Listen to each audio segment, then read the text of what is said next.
Chicago, 1943. A man walks alone along the tracks near Riverside, Illinois, a small, immaculately dressed figure, gray-haired now, his tailored suit hanging looser than it used to. He is 59 years old. He has survived Prohibition, survived Al Capone's fall, survived federal indictments, survived a bullet through his own neck that should have killed him a decade earlier. He has outlived almost everyone who mattered in the old outfit, the killers, the rivals, the men who once called him the enforcer, because he was the one who made Capone's threats real. But on this gray March afternoon, Frank Nitti is not thinking about survival anymore. He is thinking about a courtroom summons that will force him to testify, to sit in a witness chair and answer questions that could send him back to the prison cell he swore he'd never see again. And so, as the 5:10 commuter train comes around the bend, the man they called the most feared enforcer in Chicago does something no one who knew him expected. He takes out a pistol. He raises it to his own temple. And the man who spent his life being the instrument of other men's violence becomes, in his final act, the architect of his own. How does a barber's apprentice from a Sicilian hillside become the second most powerful gangster in America? And why does that same man end his story alone on a railroad embankment, choosing a bullet over a witness stand? That's the story we're telling today. Before we go any further into the shadows, I want to know who's riding along with me tonight. Drop a comment and tell me where in the world you're watching from, and what time it is right now wherever you are. I read every single one, and there's something about knowing this story is reaching living rooms and late-night phone screens across the globe, from Chicago itself to cities that never knew Nitti's name until now, that makes telling it worthwhile. Now settle in. Turn the lights down if you can. This is the story of Frank Nitti, the enforcer who couldn't escape his fate. To understand the man who would one day stand at Al Capone's right hand, the man whose name alone could empty a room, whose reputation for violence was so total that grown men who ran breweries and gambling dens and whole city wards would go pale at the sound of his footsteps in a hallway, you have to go back to a place that could not be further, in every sense, from the marble lobbies and blood-slicked alleys of Prohibition-era Chicago. You have to go back to a small, sun-bleached town in the region of Campania, in southern Italy, called Angri. It is January of 1886, and in a modest home in this farming town, a boy is born who will be christened Francesco Raffaele Nitto. No one in that house, not his mother, not the midwife, not the priest who would baptize him days later, could possibly have imagined the name their infant would one day carry, whispered in fear across an entire American city, twisted by tabloid reporters into something almost mythic: Frank Nitti, the man they would call the enforcer. Angri is not Sicily, and this detail matters more than you might think, because it complicates one of the most persistent myths about Frank Nitti, the myth, repeated in 100 gangster movies and pulp biographies, that he was some blood relation of Al Capone, a cousin brought over from the old country to serve as the family's hitman. It isn't true. Nitti and Capone shared no blood. What they shared was something perhaps more powerful in the world they would come to inhabit, a shared language, a shared understanding of the codes of honor and silence that governed life in the old Italian neighborhoods of American cities, and eventually, a shared ambition that would bind them together more tightly than any bloodline could. But before any of that, there was simply a boy in a poor farming town, in a poor farming family, in a country that had little to offer him. Southern Italy in the 1880s was a landscape of grinding rural poverty. The unification of Italy, completed just a couple of decades earlier, had done little to improve conditions in the South. If anything, many historians argue it made things worse, as northern industrial interests extracted wealth from southern agricultural regions and left towns like Angri economically stagnant. Malaria was endemic in parts of Campania. Land ownership was concentrated in the hands of absentee landlords. For a family like the Nittos, the future held little beyond a life of subsistence farming or menial labor, generation after generation, with no path upward. It's in this context that you have to understand the wave of emigration that swept through southern Italy in the final decades of the 19th century and the first decades of the 20th, a wave so massive that some southern Italian towns lost a third or more of their population to the ships bound for America.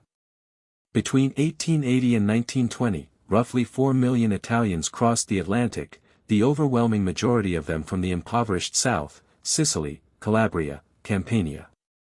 They came through Ellis Island by the hundreds of thousands, carrying cardboard suitcases and the names of relatives already settled in Brooklyn, in Boston's North End, in the near west side of Chicago. They came because staying meant almost certain poverty, and leaving meant at least the possibility of something else. Frank Nitti's family was part of this exodus, though the exact timeline of his emigration has been the subject of some historical debate and conflicting records, a common problem when tracing the early lives of men who would later have every incentive to obscure their pasts, and whose official documentation was, in any case, the product of overworked immigration clerks transcribing unfamiliar names as best they could. What is generally agreed upon is that young Francesco Nitto arrived in the United States sometime in the 1890s, as a child, and that his family settled, as so many Italian immigrant families did, in Brooklyn, New York, before he eventually made his way to Chicago as a young man. Picture, for a moment, what that transition must have felt like.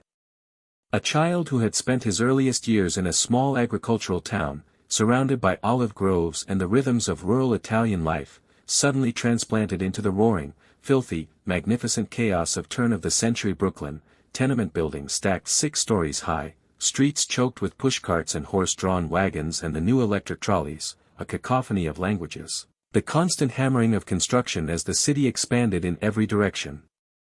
For Italian immigrants specifically, this new world was rarely welcoming.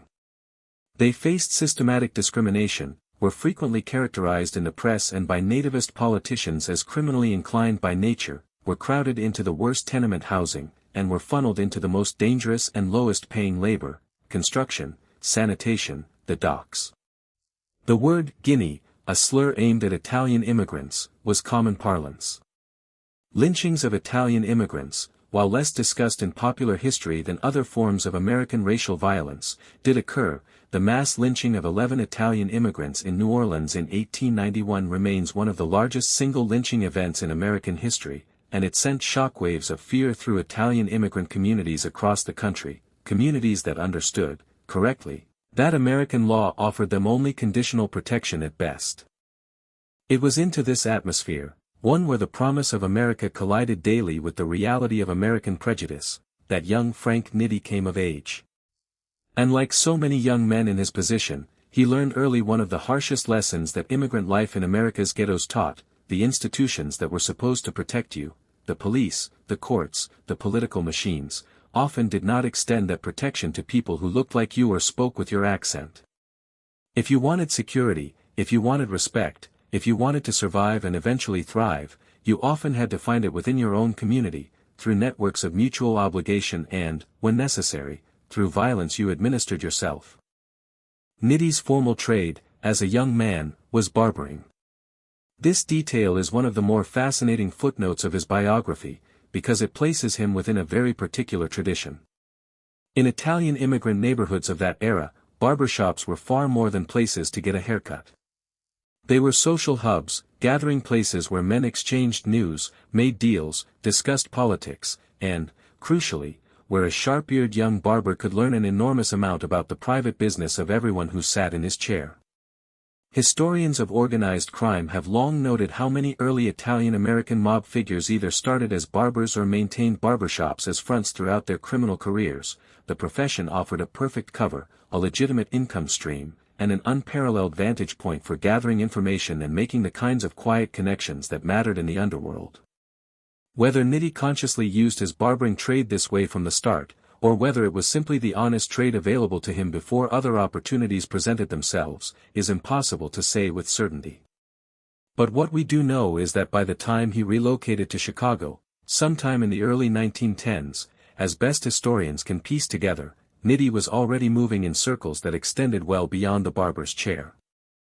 Chicago at this moment in American history was a city of staggering, almost mythic scale and energy.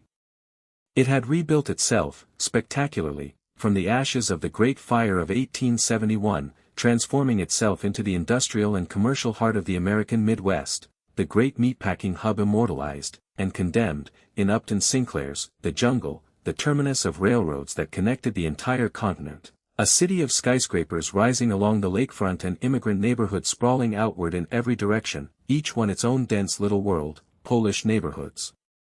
Bohemian neighborhoods, Jewish neighborhoods on the west side, and a rapidly growing Italian community centered, in significant part, around the near north side and the area that would become known as Little Italy, further west near Taylor Street.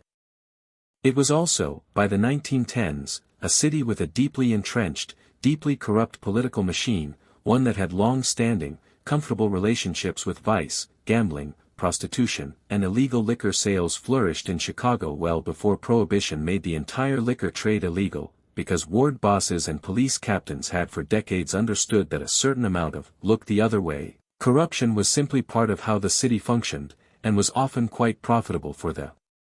officials involved. This was the environment Frank Nitti stepped into as a young man trying to build a life and, increasingly, as a young man drawn toward the more lucrative and more dangerous opportunities that Chicago's underworld offered to anyone clever enough and hard enough to take them.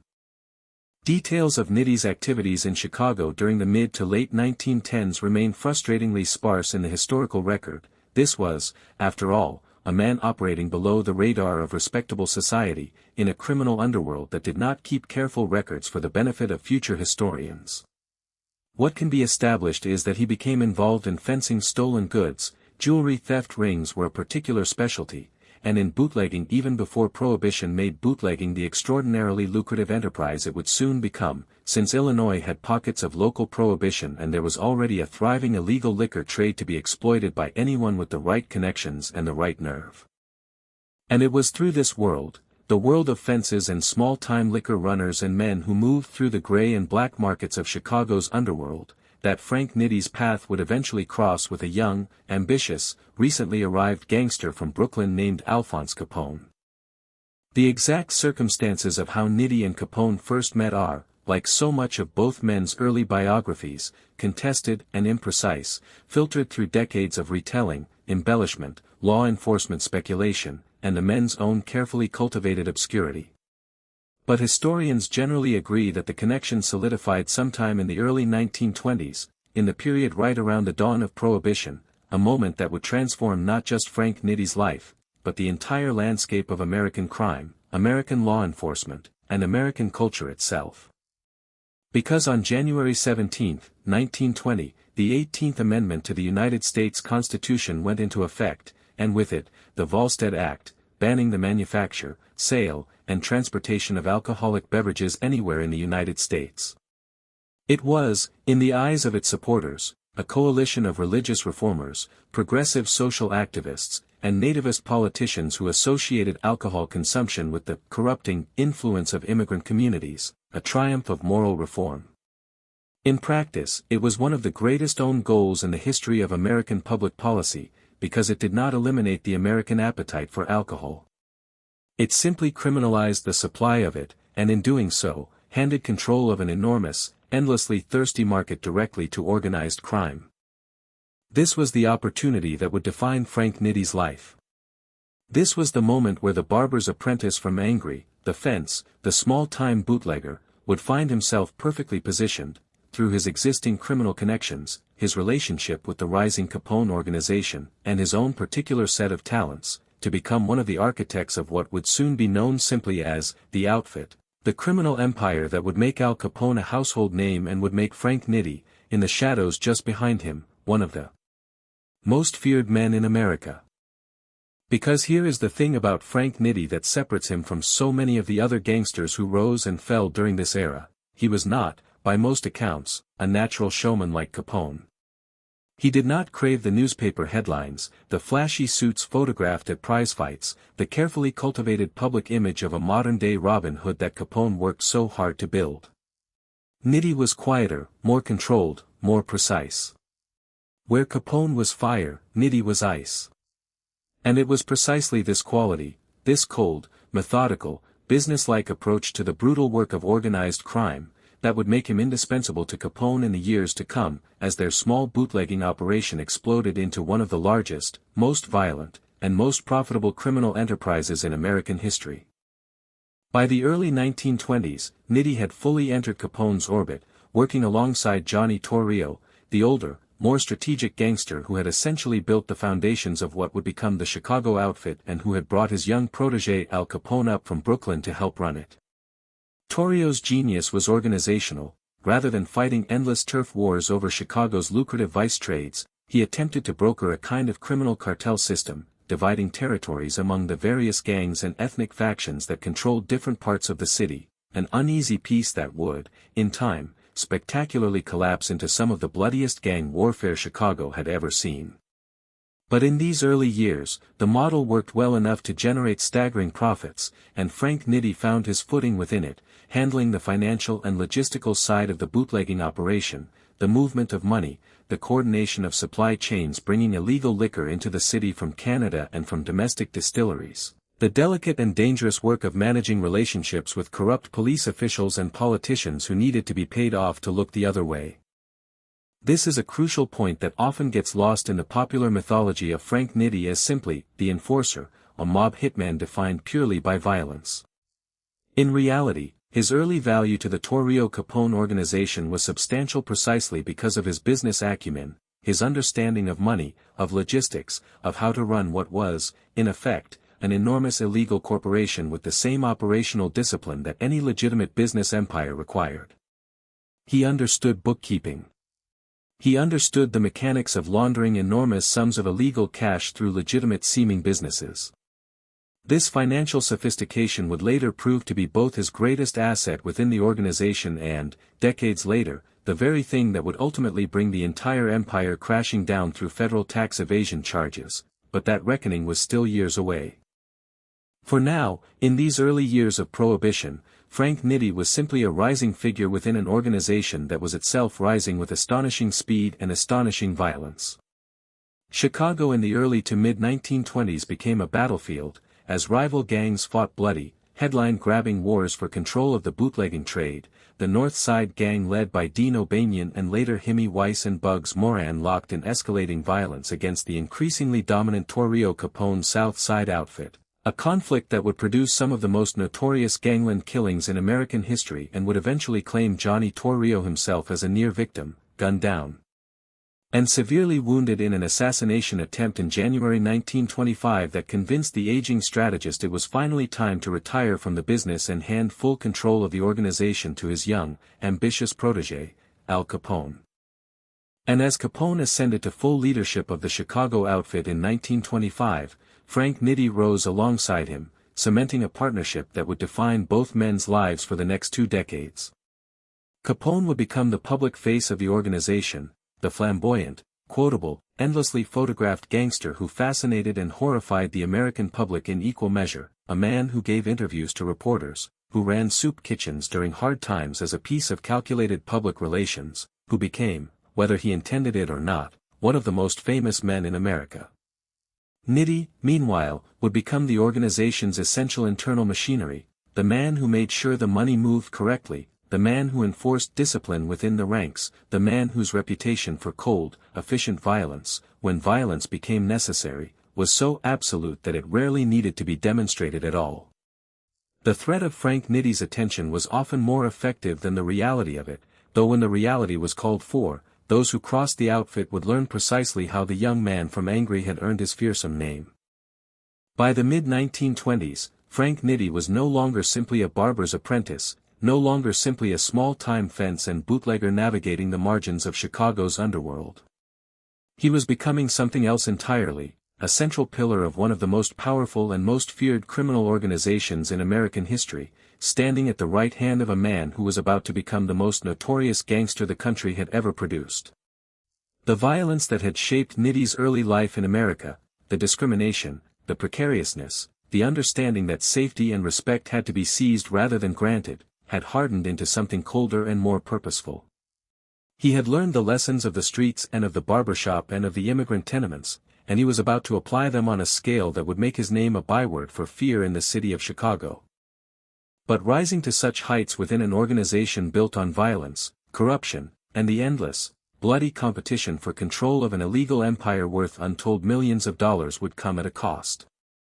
The empire Frank Nitti was helping to build would soon draw the attention of federal investigators, would soon be rocked by internal betrayals and external wars more violent than anything the city had yet witnessed, and would soon place its architects, Capone and Nitti alike, on a collision course with a reckoning from which neither man would ever fully recover.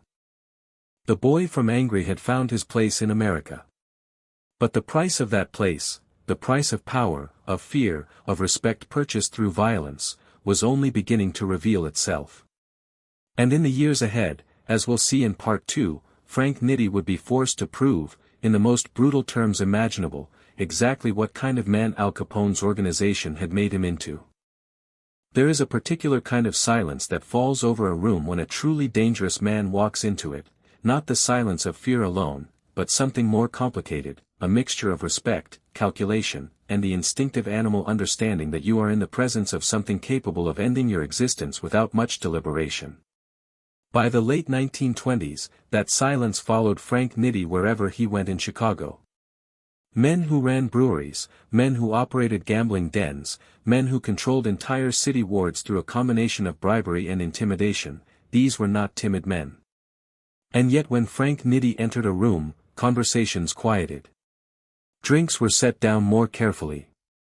Eyes found the floor. This is the story of how that silence was earned, how a financially sophisticated bootlegger and bookkeeper transformed, over the course of a few violent, pivotal years, into the man the newspapers and the underworld alike would come to call the enforcer. To understand this transformation, you first have to understand the world Frank Nitti was operating in by the mid to late 1920s, a Chicago that had become, quite simply, one of the most violent cities in the history of the United States. Prohibition had done exactly what its critics predicted and its supporters refused to believe. It had created a black market so lucrative, so vast, that men were willing to kill and die for control of it in numbers that would have seemed unthinkable just a decade earlier. Estimates vary, but by some counts, gangland violence claimed the lives of hundreds of Chicagoans throughout the 1920s, a body count driven almost entirely by turf disputes over the illegal liquor trade, who controlled which breweries, which distribution routes, which speakeasies, which corrupt police captains and which crooked aldermen.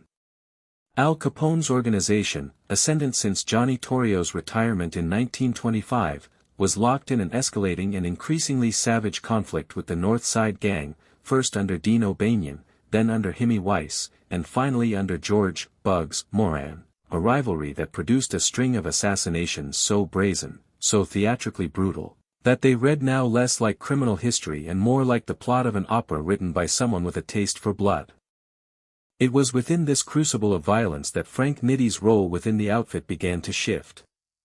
In the earlier years, as we discussed, his value had been primarily financial and logistical, the quiet, competent machinery that kept the organization's enormous cash flows moving, that laundered illegal profits through legitimate-seeming fronts, that managed the endless, delicate business of bribing police officials and political figures to ensure the outfit's operations continued largely unmolested by law enforcement. This work required a particular kind of intelligence, patience, discretion, a head for numbers and a stomach for corruption on an industrial scale.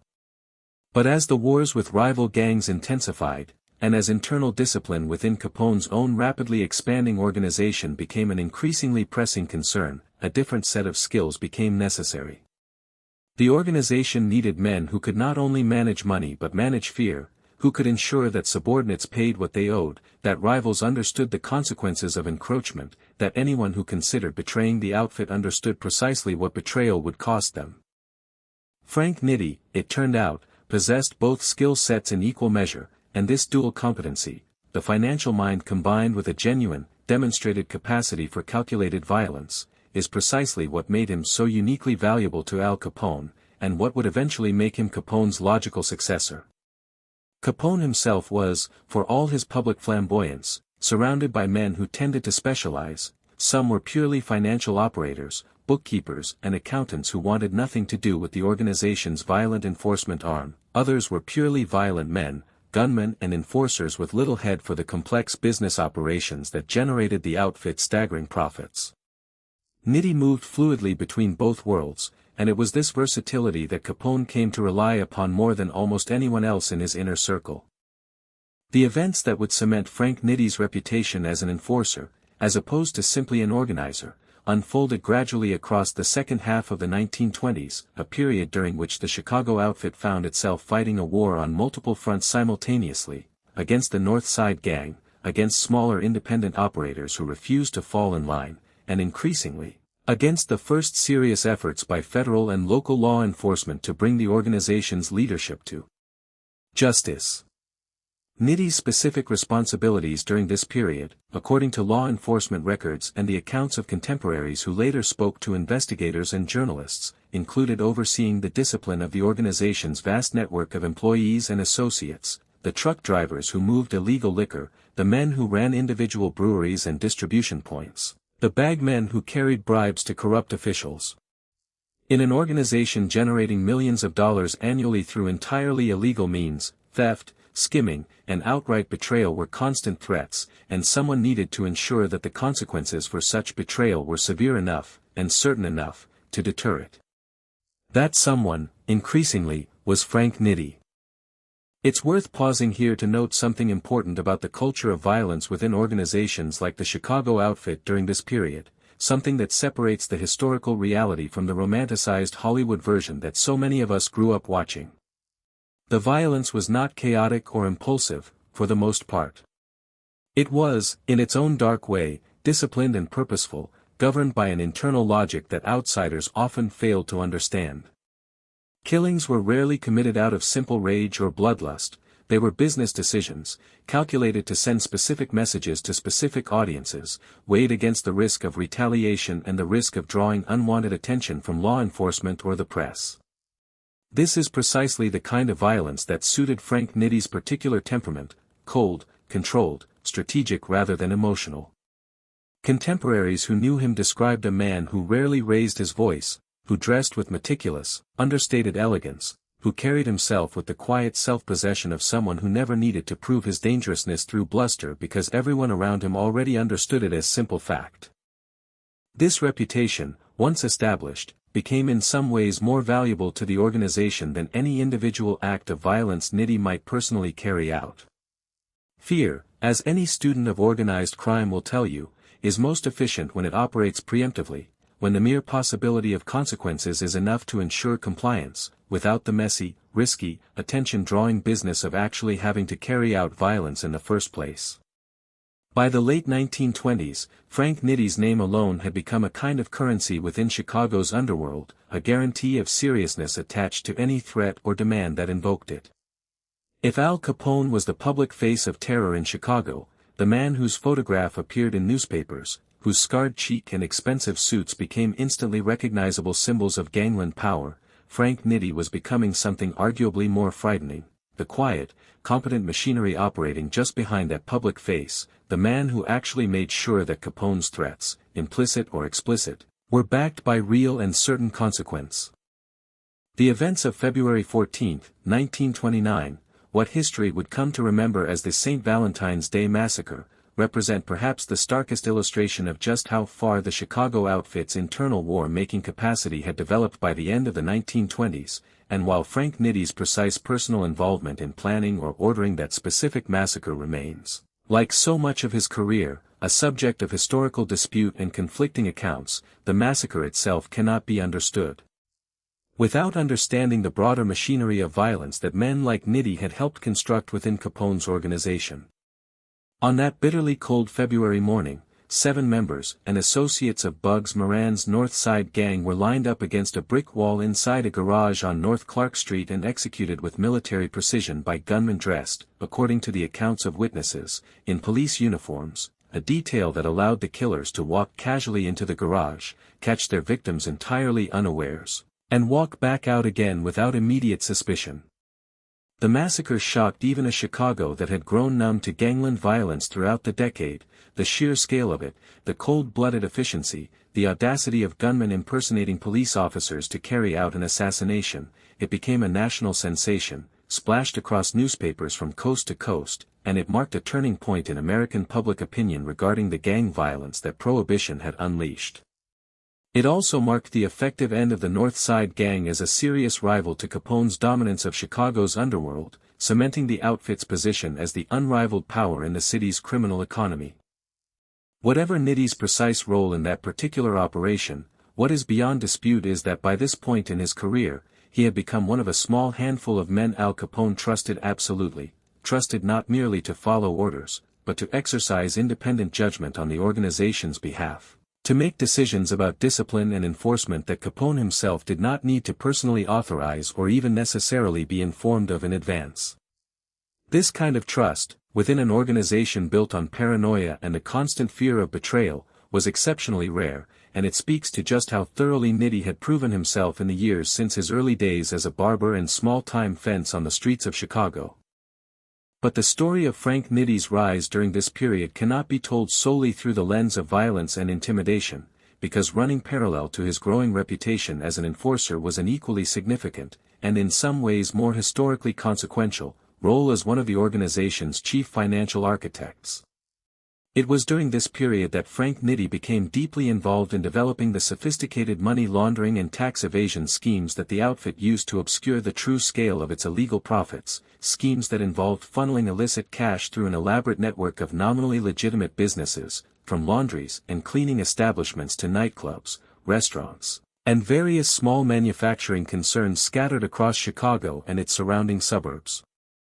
This work required genuine financial sophistication, an understanding of accounting practices and legal loopholes that went well beyond simple street-level criminal cunning, and it's a testament to Nitti's often underappreciated intelligence that he became so central to this side of the operation as well.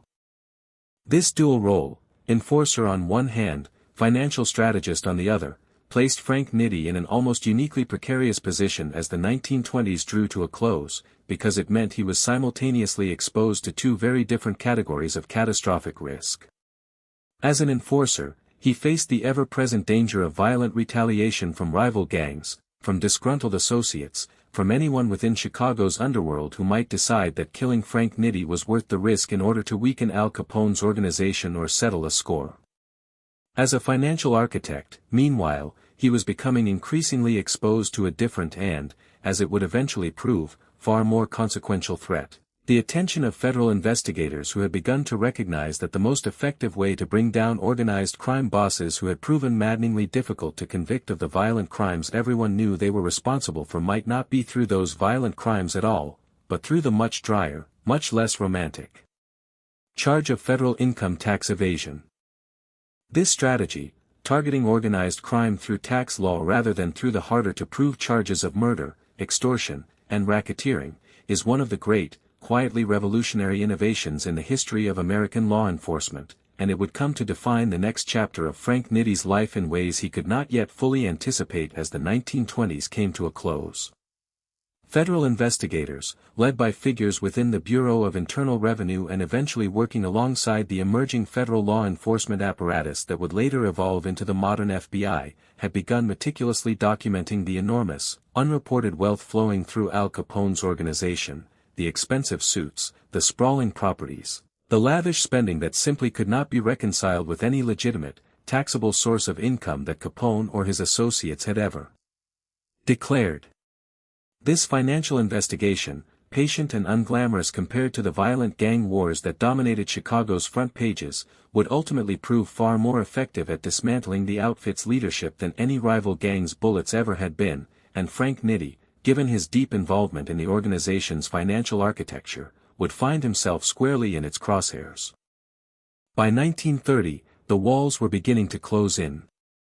Federal investigators had assembled an increasingly damning case against multiple figures within the Capone organization, Nitti included, built around the argument that the enormous, visible wealth these men enjoyed, the fine clothes, the properties, the cash that flowed so freely through their hands, represented income that had never been reported or taxed, in direct violation of federal law.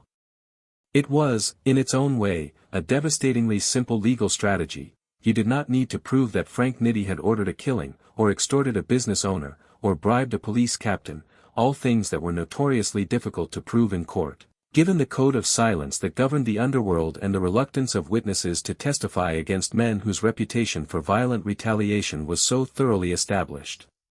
You simply needed to prove that a man who was clearly living a wealthy lifestyle had failed to pay the taxes owed on that wealth, and Frank Nitti, along with several other key figures in Capone's organization, found himself facing exactly this charge as 1930 progressed.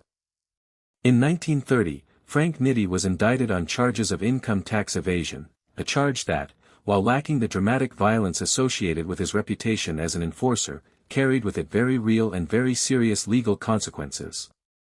The investigation and subsequent legal proceedings would eventually result, in 1931, in Nitti pleading guilty to the charges, and receiving a sentence of 18 months in federal prison, along with a substantial fine. For a man who had spent the better part of a decade building a reputation as one of the most feared figures in Chicago's underworld, a man whose very name could silence a room, whose capacity for calculated violence had become a foundational pillar of Al Capone's criminal empire, there was something almost darkly ironic about the fact that it was not a bullet, not a rival gangster's vengeance, not a betrayal from within his own organization that finally brought him down, but rather the comparatively mundane machinery of federal tax law. It was a preview, in many ways, of the pattern that would define the rest of Nitti's life, a man who had built his power and his fearsome reputation through violence, ultimately proving far more vulnerable to the slower, quieter, more bureaucratic forms of justice than to any of the countless threats that violence itself might have posed to him. This same period, 1930 to 1931, would prove even more consequential for Al Capone himself, of course, culminating in Capone's own conviction on federal tax evasion charges in October 1931 and his subsequent sentencing to 11 years in federal prison, a sentence that would eventually take him to the newly opened maximum security federal penitentiary at Alcatraz Island in California. The conviction of Al Capone, the most famous gangster in America, a man whose face had appeared on the cover of Time magazine, whose exploits had been chronicled breathlessly by newspapers across the country for the better part of a decade, sent shockwaves through the American public consciousness and, perhaps even more significantly for our story, created an enormous power vacuum at the very top of the Chicago outfit. Because with Al Capone facing over a decade behind bars, with the empire he had built now leaderless at its apex, the question that mattered most to everyone connected with the organization, from the low-level bootleggers and gambling operators all the way up to Capone's most trusted lieutenants, became painfully urgent: who would take control? Who possessed the combination of trust, competence, ruthlessness, and financial sophistication necessary to hold together an organization worth untold millions of dollars, an organization built on a foundation of violence and corruption that required constant, careful management to sustain? Frank Nitti, despite his own recent conviction and brief prison sentence, found himself, upon his release, uniquely positioned to answer that question. He had spent the better part of a decade proving himself indispensable to Capone in exactly the ways that mattered most, as an enforcer capable of maintaining internal discipline through fear, and as a financial strategist capable of managing the organization's vast and legally perilous wealth. He had earned the loyalty, or at minimum the wary respect, of most of the organization's key figures.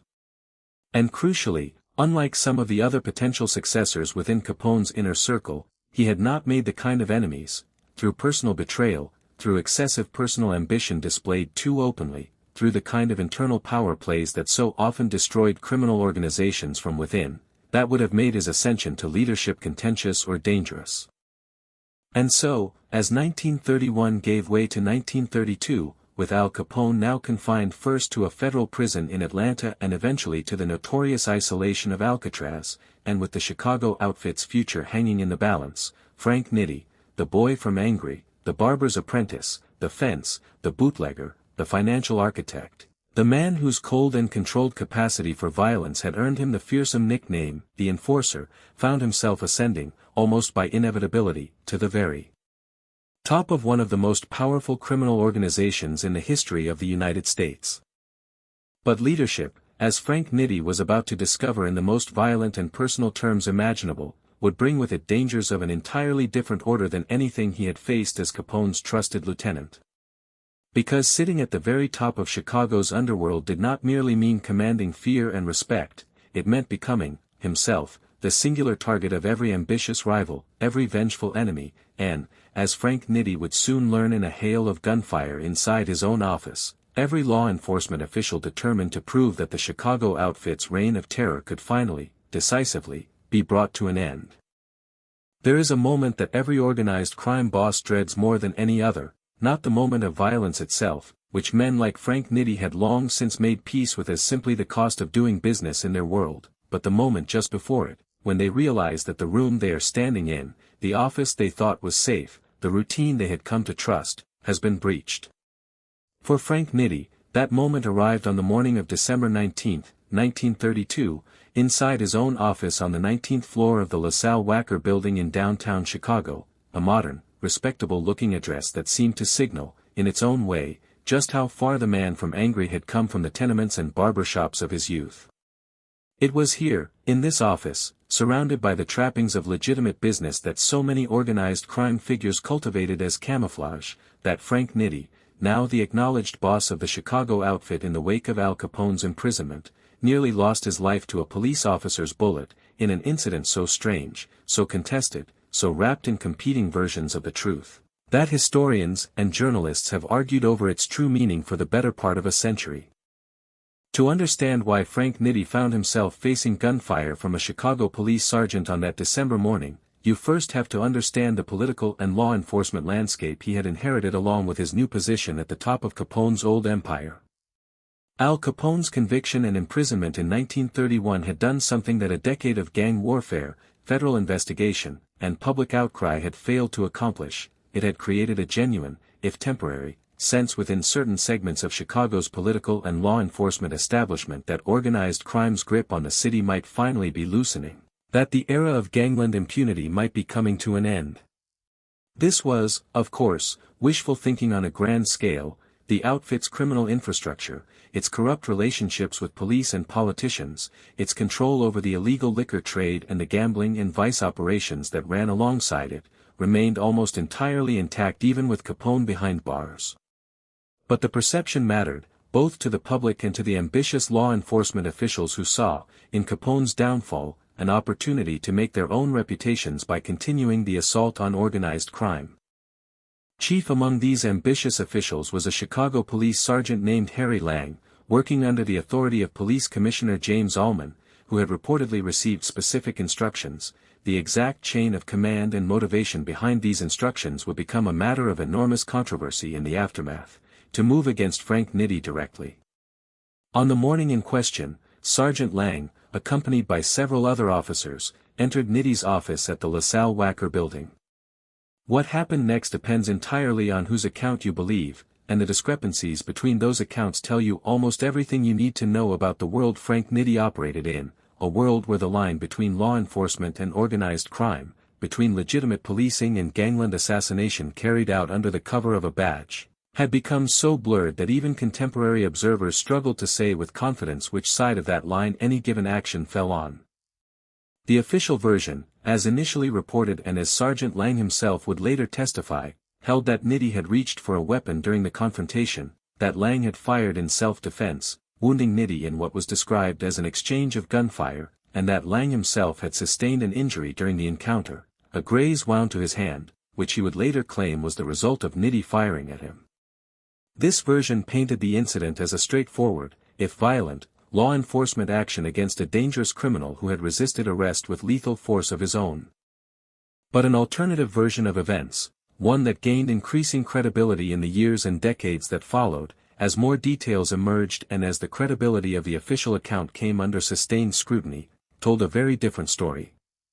According to this version, Frank Nitti had been essentially ambushed in his own office, with Sergeant Lang firing the first and decisive shots at point-blank or near point-blank range, and Nitti, far from drawing a weapon and engaging in a shootout, had been the victim of what amounted to an attempted assassination carried out under the color of law.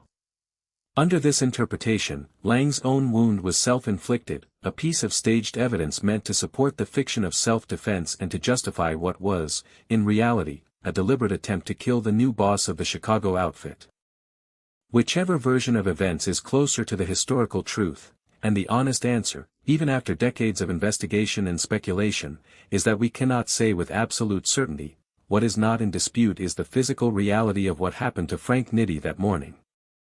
He was shot, the bullet striking him in the neck and back, wounds serious enough that by any reasonable expectation, they should have killed him. Picture the scene for a moment, a man in his tailored suit, the careful, controlled composure that had defined his public persona for years suddenly and violently stripped away, blood soaking through expensive fabric. The sterile shock of gunfire in an office building meant to project respectability and legitimate business success. For a moment, in that office on the 19th floor, the entire architecture of the persona Frank Nitti had built, the successful businessman, the man who had transcended his violent origins to become something resembling a corporate executive of crime, collapsed into something much rawer and more elemental, a wounded, bleeding man fighting for his life on the floor of his own office. And yet, against every reasonable expectation, Frank Nitti survived. He was rushed to a hospital, where surgeons worked to address wounds that had come agonizingly close to being fatal, and in the weeks and months that followed his recovery, the incident took on an almost mythic quality within Chicago's underworld and within the popular imagination of a city that had grown accustomed to gangland violence but had rarely seen it play out with quite this level of ambiguity about who exactly had been the aggressor and who the victim. Was Frank Nitti a criminal who had nearly gotten what was coming to him, brought down almost by the long arm of justice finally catching up with Capone's chosen successor? Or was he the victim of a corrupt, politically motivated assassination attempt, one more piece of evidence that the supposed war on organized crime in Chicago was itself thoroughly compromised by the same corruption it claimed to be fighting? The subsequent legal proceedings did little to settle the question definitively, though they leaned, in their ultimate outcome, toward vindicating the darker interpretation of events.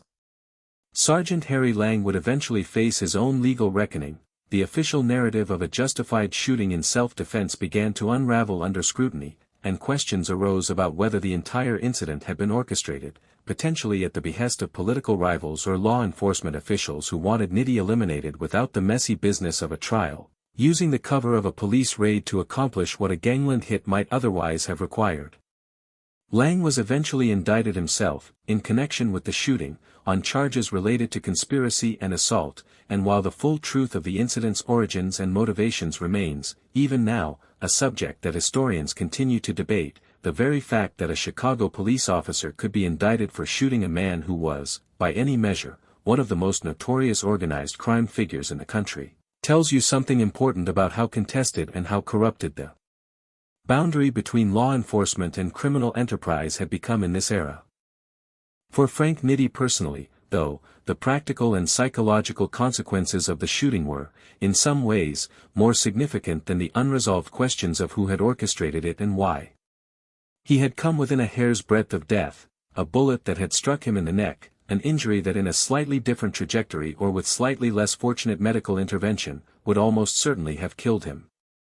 And he had experienced this brush with death not at the hands of a rival gangster in the kind of violent confrontation his world had long prepared him to expect, but seemingly at the hands of the very law enforcement apparatus that was supposed to operate under a different, more legitimate set of rules than the underworld he inhabited.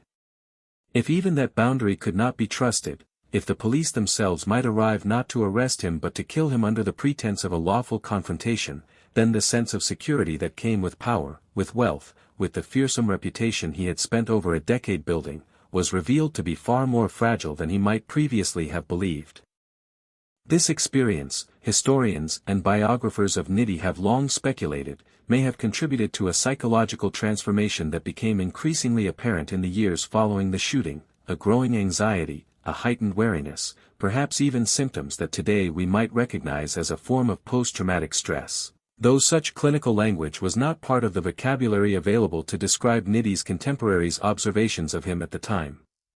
Where the Frank Nitti of the late 1920s had been described, almost universally, as a man of icy, unshakable composure, the perfect complement to Al Capone's more volatile and theatrical public persona, the Frank Nitti who emerged from his recovery in early 1933 was, by accounts, a changed man in subtle but unmistakable ways.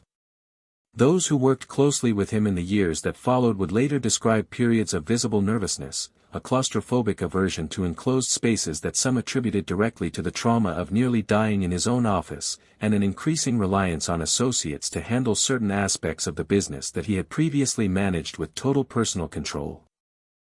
And yet, whatever psychological toll the shooting exacted, Frank Nitti's position as the acknowledged boss of the Chicago outfit did not waver in its immediate aftermath. If anything, surviving an apparent assassination attempt, particularly one carried out under such murky and contested circumstances, only reinforced the sense within Chicago's underworld that Nitti was a man protected by something more than ordinary luck, a man who could not easily be removed even by forces operating with the implicit or explicit backing of law enforcement itself. This reputation for near invulnerability, whether earned through genuine resilience or simply through the mythologizing that inevitably attaches itself to men who survive violence that should have killed them, became an important asset as Nitti worked, throughout 1933 and into the following years, to consolidate his control over an organization that remained, even with Capone imprisoned, one of the most lucrative and most dangerous criminal enterprises in the United States. The consolidation of that control required Nitti to navigate a genuinely complicated set of challenges, each one testing different aspects of the leadership qualities he had spent the better part of a decade developing under Capone's tutelage. First, there was the matter of managing the organization's relationship with Al Capone himself, who remained, even from behind the walls of federal prison, a figure whose loyalty and legacy could not simply be discarded, and whose eventual release, assuming he survived his sentence, which was itself an open question given the deteriorating health, related to advanced syphilis, that had begun to afflict Capone even before his imprisonment, would need to be handled with enormous political delicacy.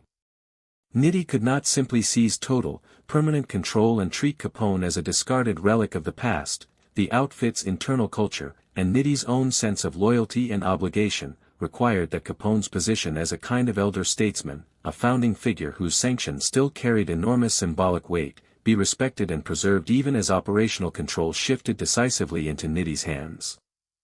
Second, and perhaps more pressingly, there was the challenge of managing the organization's transition away from its original economic foundation.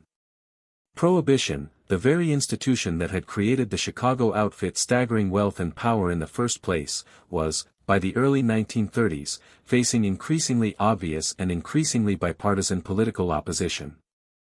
The Great Depression, which had descended upon the United States with devastating force following the stock market crash of 1929, had fundamentally altered the political calculus around Prohibition, a nation desperate for economic relief, for new sources of tax revenue, and increasingly disillusioned with the spectacular failure of Prohibition to actually reduce alcohol consumption while simultaneously fueling an explosion of organized crime and violence, was moving inexorably toward repeal. This shift, formalized with the ratification of the 21st Amendment in December 1933, which repealed Prohibition entirely, represented an existential challenge to the entire economic model that had built the Chicago outfit's fortune.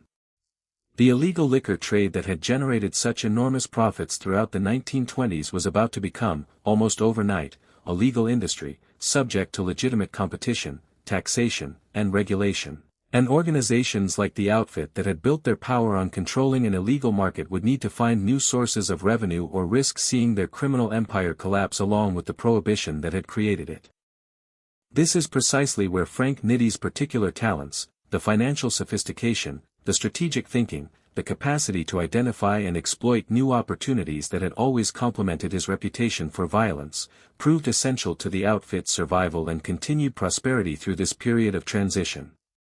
Under Nitti's leadership, the organization diversified aggressively into other criminal enterprises, illegal gambling operations, which remained enormously profitable and which the outfit expanded significantly throughout the 1930s, encompassing everything from small neighborhood betting parlors to large-scale organized gambling rings, loan sharking operations that preyed on desperate borrowers unable to secure credit through legitimate channels during the depths of the Depression, and,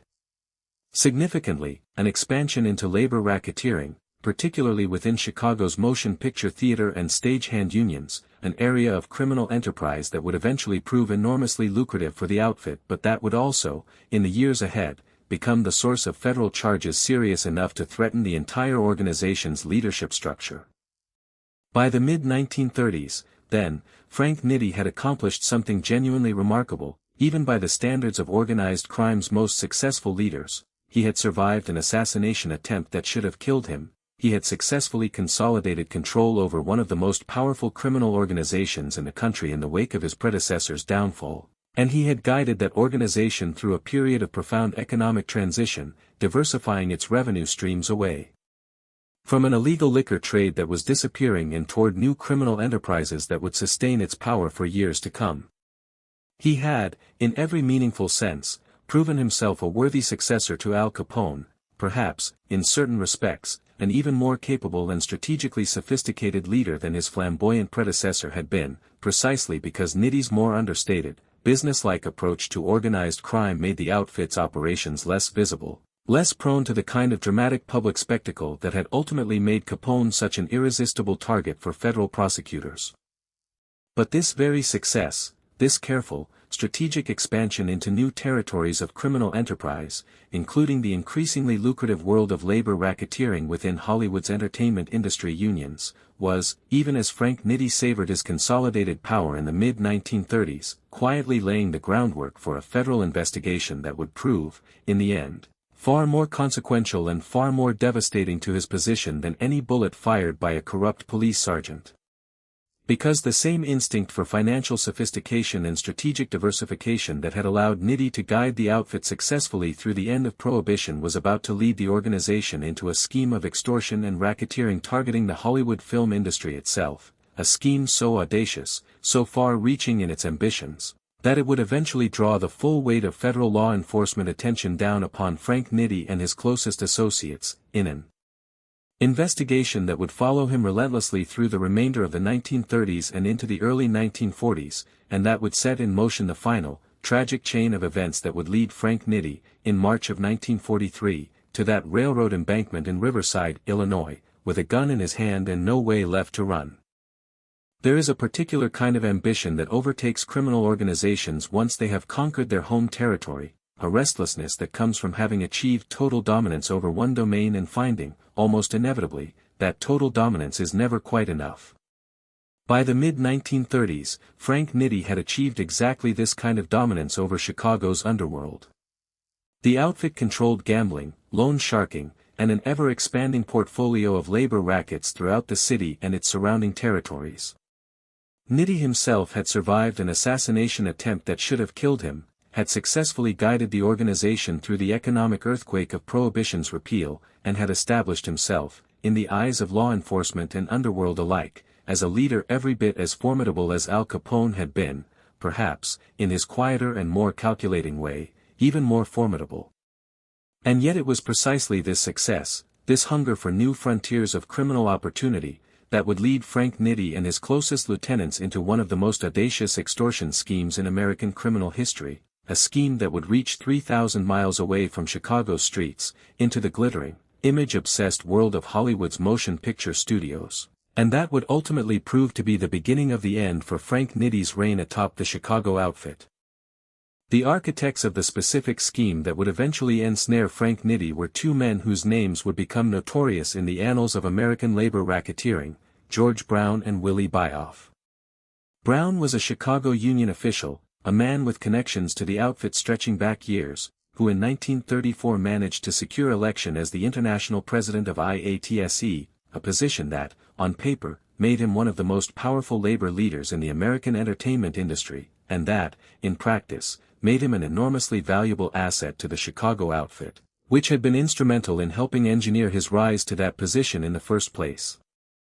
Byoff, meanwhile, was Brown's close associate and enforcer, a man with his own extensive criminal background in Chicago, including prior convictions related to pandering and other vice crimes, who became Brown's chief lieutenant in what would soon become one of the most lucrative extortion operations organized crime had ever attempted. The scheme itself, once fully developed, operated with a kind of brutal simplicity that belied its enormous financial scope. Brown and Byoff, backed by the implicit and sometimes explicit threat of outfit violence, approached the heads of Hollywood's major motion picture studios, men who controlled some of the most powerful and profitable entertainment companies in the world, with a straightforward proposition: pay substantial sums of money, disguised as union dues, loans, or various other financial arrangements designed to obscure their true nature, and IATSE would guarantee labor peace, ensuring that the studios would not face crippling strikes or work slowdowns that could cost them millions of dollars in lost production and lost revenue. Refuse to pay, and the studios could expect exactly the kind of labor disruption that would threaten their bottom line and, given the industry's dependence on continuous production schedules, potentially threaten the very viability of individual films or entire release schedules. This was extortion dressed up in the language of legitimate labor negotiation, and it worked, over the course of the mid to late 1930s, spectacularly well. Studio executives, faced with the choice between paying what amounted to protection money and risking genuinely catastrophic labor disruptions, largely chose to pay. The sums involved were staggering by the standards of the era, payments that, according to the testimony later extracted from Brown, Bioff, and various studio executives during the federal investigation that would eventually unravel the entire scheme, ran into the hundreds of thousands of dollars, funneled to the Chicago outfit through a variety of disguised channels designed to obscure the payment's true criminal nature from both regulators and the studio's own shareholders. Frank Nitti's role in this scheme, according to the extensive evidence that would later be assembled by federal investigators, was that of the ultimate authority behind Brown and Bioff's operation, the Chicago boss whose implicit backing gave their threats of union-driven labor disruption their real, credible force, and to whom a substantial portion of the extorted proceeds were ultimately directed. This was, in other words, not simply Brown and Bioff running a freelance extortion racket with vague connections to Chicago organized crime, it was, in the eyes of federal prosecutors who eventually built the case against the scheme's participants, a Chicago outfit operation in the fullest sense, orchestrated at the highest levels of the organization, with Frank Nitti himself understood to be among the scheme's chief beneficiaries and, quite possibly, among its chief architects. For several years, the scheme operated with remarkably little public scrutiny, protected by the same combination of intimidation, secrecy, and the studio's own reluctance to publicly acknowledge that they were essentially paying tribute to organized crime that had allowed so much of the outfit's other criminal enterprises to flourish largely unmolested throughout the 1930s. Studio executives, for their part, had powerful incentives to keep the arrangement quiet. Publicly acknowledging that they had been paying extortion money to organized crime figures would have been enormously damaging to their companies' reputations, would have invited exactly the kind of law enforcement and regulatory scrutiny they were trying to avoid in the first place, and would have raised uncomfortable questions among shareholders and the general public about the true cost of doing business in an industry that liked to present itself as a glamorous, respectable pillar of American culture. But extortion schemes of this scale and duration are, almost by their very nature, difficult to keep entirely hidden indefinitely, and by the early 1940s, the machinery of federal law enforcement, building on the same fundamental strategic insight that had brought down Al Capone a decade earlier, namely that organized crime figures who proved maddeningly difficult to convict of extortion, racketeering, or violent crimes directly, could often be successfully prosecuted through the comparatively drier, more procedurally straightforward mechanism of federal charges related to fraud, tax evasion, and interstate racketeering, began to close in on the Hollywood extortion scheme and the Chicago outfit figures behind it. The investigation that ultimately unraveled the scheme benefited enormously from a combination of persistent federal investigative work and, crucially, the eventual cooperation of witnesses who found themselves facing their own legal jeopardy and who calculated, correctly as it turned out, that cooperating with federal prosecutors offered a better path forward than continued loyalty to an organization that could not fully protect them from the consequences of their own actions.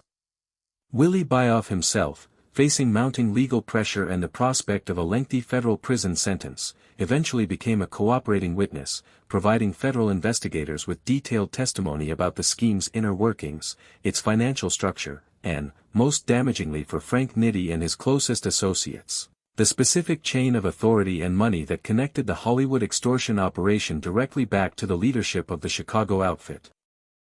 This cooperation proved devastating. By 1943, federal prosecutors had assembled a case sufficiently strong to secure indictments against Frank Nitti and several of his most senior lieutenants within the outfit, including men who had risen alongside him through the ranks of Capone's old organization and who now, like Nitti himself, faced the prospect of federal prosecution for their roles in the Hollywood extortion scheme. This was, in many ways, a nightmare scenario for Frank Nitti, and to understand exactly why requires understanding something important about the psychological landscape he was inhabiting by this point in his life, a landscape shaped significantly by the trauma of his near-fatal shooting a decade earlier, and by an accumulated exhaustion, evident to those who observed him closely during this period. That seemed to have settled over a man who had spent the better part of 3 decades navigating a world of violence, betrayal, and the constant, grinding pressure of maintaining absolute control over an organization built on criminal enterprise. Frank Nitti had, by 1943, already served 1 term in federal prison, following his tax evasion conviction back in 1931, a relatively brief 18-month sentence, but one that had nonetheless represented, for a man of his standing and reputation, a genuine and humiliating loss of freedom and control. Now, facing the prospect of a far more serious set of federal charges related to the Hollywood extortion scheme, charges that could potentially result in a much longer prison sentence, given the scale of the extortion involved and the number of witnesses, including Bayoff himself, prepared to testify in detail about Nitti's central role in orchestrating and benefiting from the operation, Nitti found himself confronting a very different kind of threat than the violent confrontations and gangland rivalries that had defined so much of his earlier career. This distinction matters enormously to understanding what happened next in Frank Nitti's story, because it illuminates something important about the particular kind of fear that seemed to grip him as the federal case against him solidified throughout early 1943. Frank Nitti had, throughout his career, demonstrated a genuine capacity to face violence, even violence directed at himself, with a degree of composure and resilience that had become central to his reputation. He had, after all, survived a near-fatal shooting that would have ended most men's careers, if not their lives, and had returned to the leadership of the Chicago outfit within a relatively short period of recovery. But the prospect of returning to federal prison, of losing his freedom for what could potentially be a lengthy sentence, of enduring the confined, controlled environment of incarceration that some biographers and associates believe triggered genuine, severe psychological distress rooted in the claustrophobic aftermath of his earlier shooting, this prospect seemed to affect Frank Nitti in ways that the threat of violent death, paradoxically, never quite had. There was also, running alongside this fear of imprisonment, a deeper and more existential form of dread connected to the specific mechanics of how federal prosecutors intended to build their case against him. Unlike the tax evasion charges of 1931, which had rested primarily on financial documentation and forensic accounting, a form of evidence that, while damaging, did not require Nitti to sit through the spectacle of former associates testifying in open court about the intimate details of criminal conspiracies he had orchestrated, the Hollywood extortion case rested heavily on witness testimony, on men like Willie Bayoff who had once been trusted associates within the outfit's orbit and who were now prepared to stand in a federal courtroom and describe, in specific and damning detail, exactly how the extortion scheme had operated and exactly how deeply Frank Nitti himself had been implicated in directing it. For a man who had built his entire career and reputation on the code of silence that governed the underworld, the omerta, to use the Sicilian term for the code of silence and non-cooperation with law enforcement that had structured Italian-American organized crime since its earliest origins, a code that Nitti had enforced ruthlessly against others throughout his career as the outfit's chief enforcer. The prospect of former associates breaking that same code to testify against him represented a particularly bitter and disorienting form of betrayal. He had spent decades ensuring that men who might have been tempted to cooperate with law enforcement understood, in the most visceral terms imaginable, the consequences of breaking that silence. And now he found himself on the receiving end of exactly the kind of betrayal he had spent his career punishing in others, facing a courtroom reckoning that would strip away, in painfully specific and public detail, the carefully maintained fiction that men like Frank Nitti operated as respectable businessmen rather than as the architects of criminal enterprises built on intimidation and violence.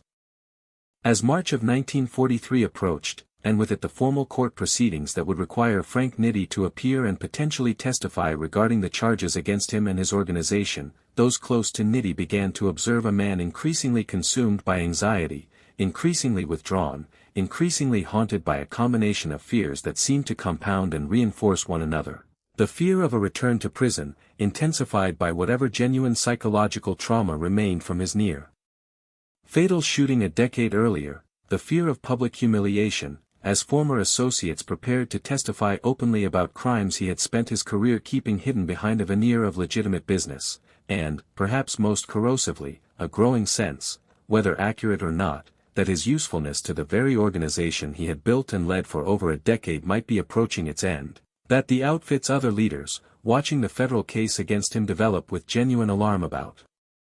its potential to expose the organization's broader criminal operations, might increasingly view Frank Nitti not as an asset to be protected, but as a liability whose continued presence at the top of the organization now threatened to bring down federal scrutiny on operations far beyond the Hollywood extortion scheme itself.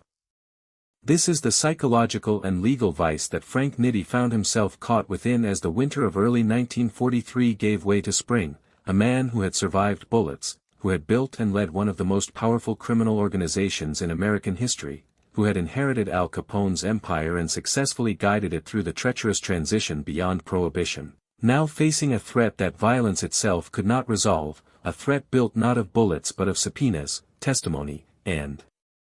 the grinding, inexorable machinery of federal prosecution that had already claimed Al Capone himself a decade earlier and now seemed poised to claim Frank Nitti in turn.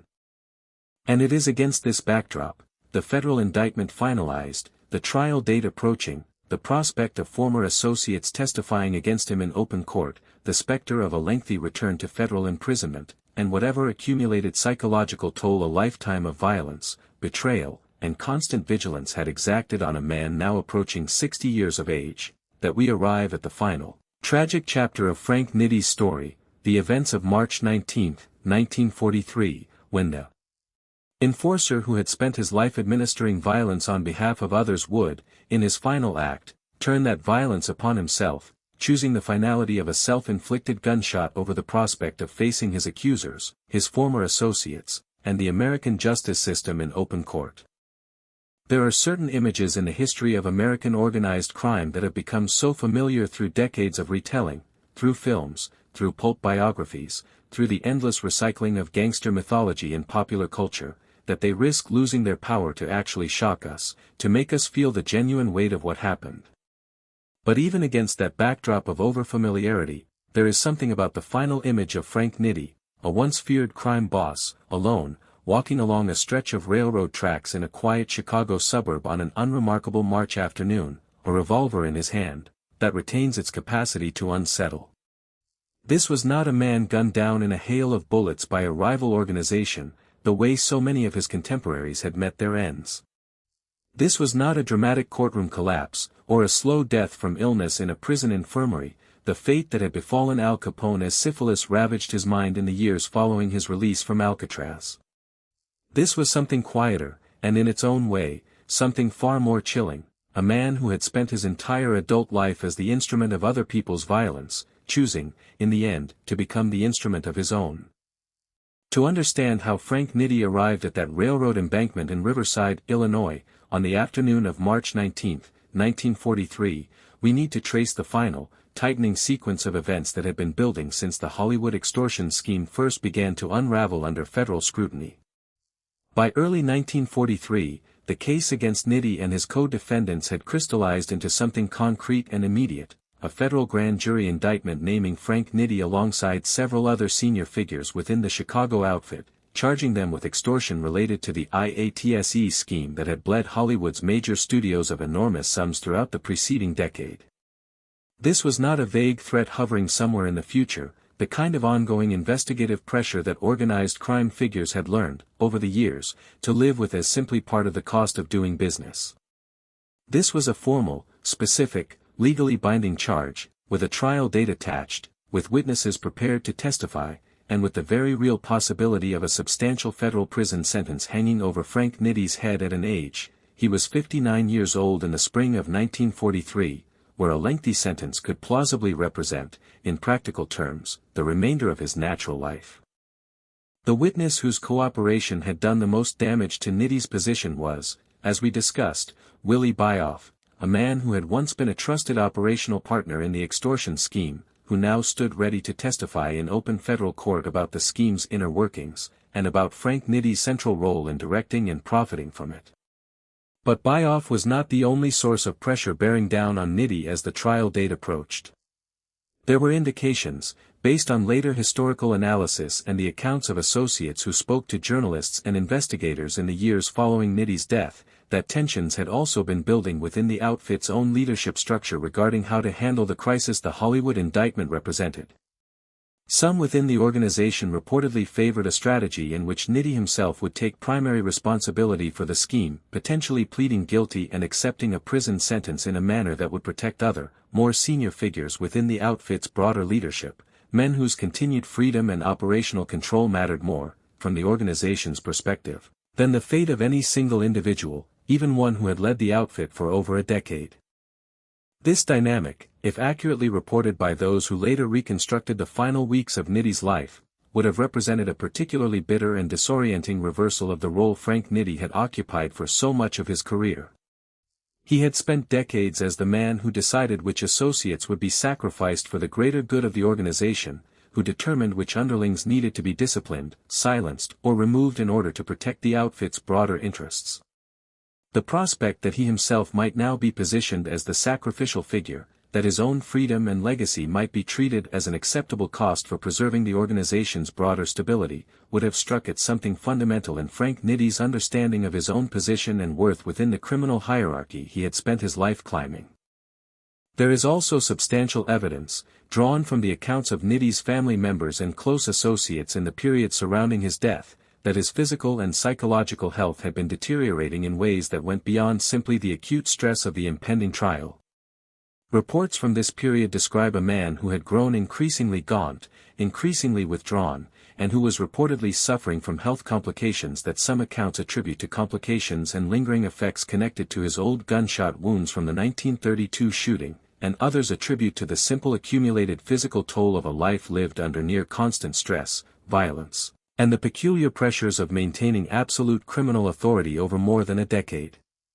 Whatever the precise medical reality, the picture that emerges from contemporary and subsequent accounts is of a man whose physical vitality, along with his psychological resilience, had been substantially eroded by the time the Hollywood extortion case reached its final, decisive phase in the winter and early spring of 1943. On the morning of March 19, 1943, Frank Nitti reportedly received word, whether through a formal notification connected to the ongoing legal proceedings, or through informal channels within the outfit's own communication network, accounts differ on the precise mechanism, that he would be required to appear before a federal grand jury, potentially as soon as later that same week, to answer questions connected to the extortion case.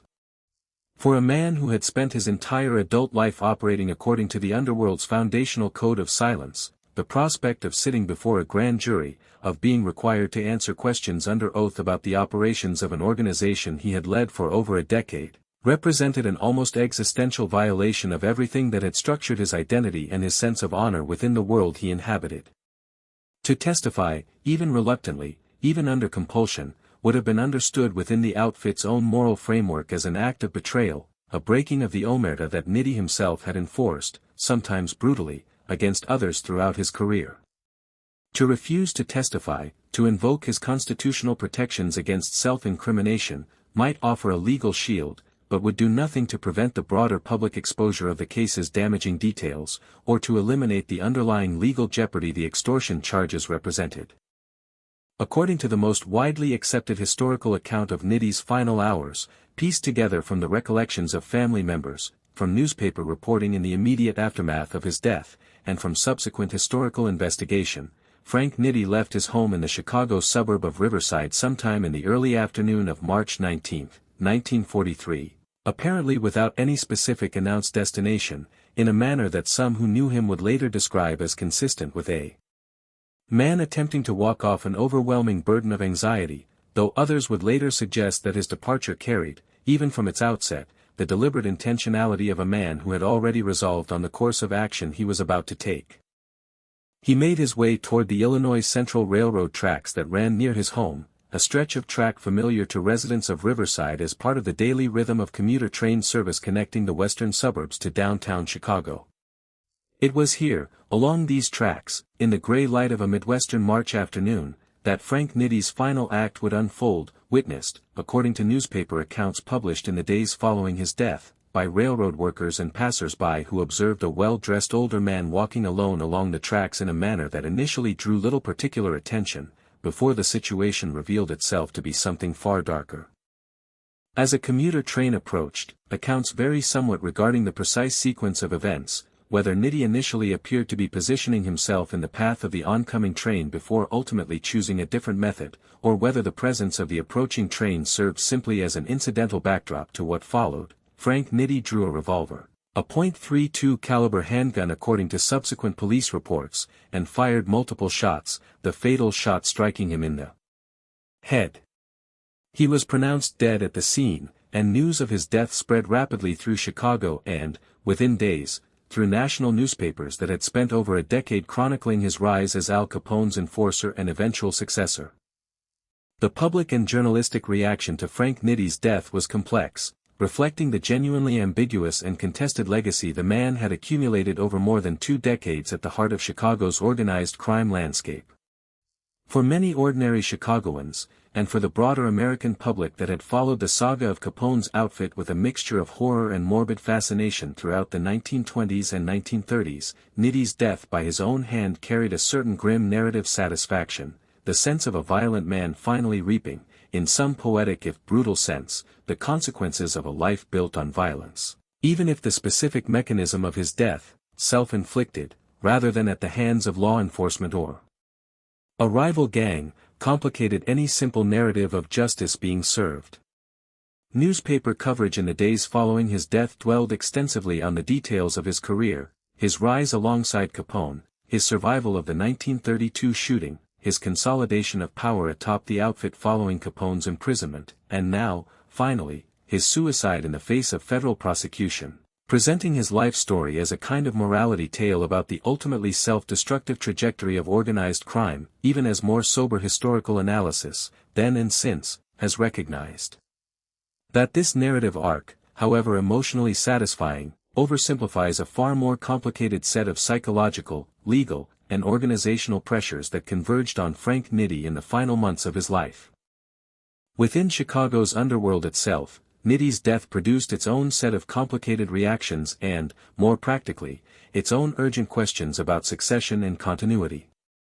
The outfit, an organization built on ruthless pragmatism above almost any other consideration, could not afford extended mourning or uncertainty regarding its leadership, the criminal enterprises that generated the organization's enormous wealth, the gambling operations, the loan sharking, the labor racketeering, the various other criminal ventures Nitti had helped develop and expand throughout the 1930s, required continued management and continued protection from law enforcement and rival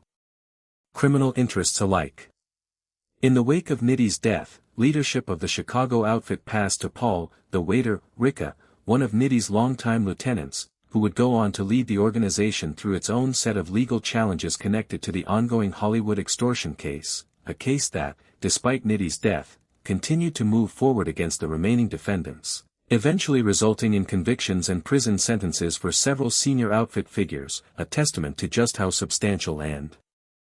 well documented the federal case against the scheme had ultimately become.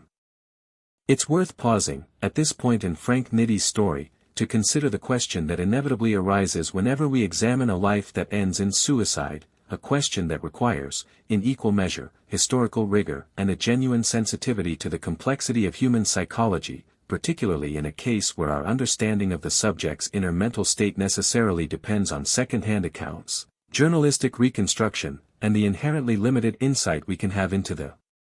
private anguish of a man who left behind no detailed written explanation of his own reasoning. What we can say, with reasonable historical confidence, is that Frank Nitti's death emerged from the convergence of several distinct but mutually reinforcing pressures, the immediate, concrete legal jeopardy represented by the Hollywood extortion indictment and the approaching prospect of testimony or trial, the psychological weight of facing, for a second time, the prospect of federal imprisonment, compounded by whatever lasting trauma remained from his near-fatal shooting over a decade earlier and the claustrophobic dread of confinement that associates reported observing in him during his final months, the corrosive experience of watching former trusted associates like Willie Byoff break the underworld's foundational code of silence to testify against him, a betrayal that struck at Nitti's understanding of loyalty and honor within the only world he had ever fully belonged to, and, quite possibly, a growing and painful awareness that his own organization, the very outfit he had built and led for over a decade, might be prepared to treat his sacrifice, whether through a guilty plea or some other arrangement, as an acceptable cost of protecting the broader criminal enterprise's continuity.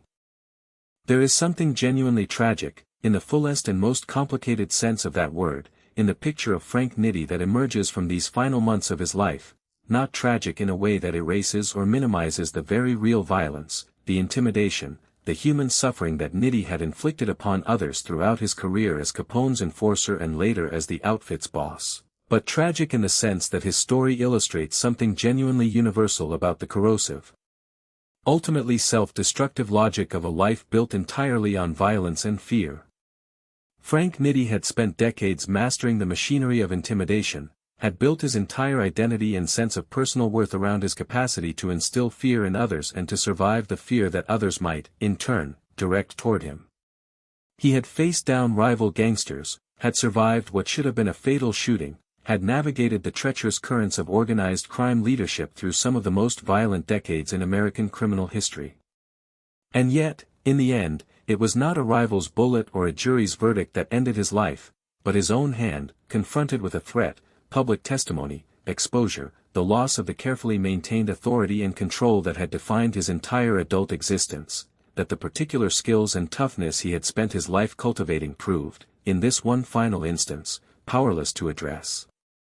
The story of Frank Nitti does not end, quite, with his death on those railroad tracks in March of 1943, because the legacy of the man, and the questions his life and death continue to raise about the nature of criminal power, the psychology of men who build empires on violence, and the ultimate fragility of authority built on fear rather than genuine loyalty, continued to resonate through Chicago's underworld and through American popular culture for decades to come.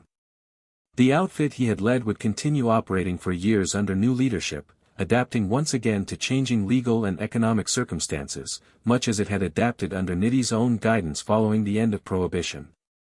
And Frank Nitti himself, the boy from a small farming town in southern Italy who had risen to become one of the most feared men in America, would become, in the decades following his death, a figure of enduring fascination for historians, journalists, and filmmakers seeking to understand exactly what kind of man could rise so high within the machinery of American organized crime, and exactly what kind of pressures could finally bring even a man of his fearsome reputation to his knees.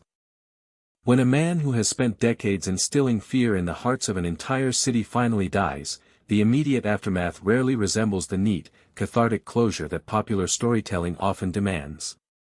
There is no single moment where the city exhales, where the danger is definitively lifted, where the machinery of crime he built simply grinds to a halt out of respect for his passing.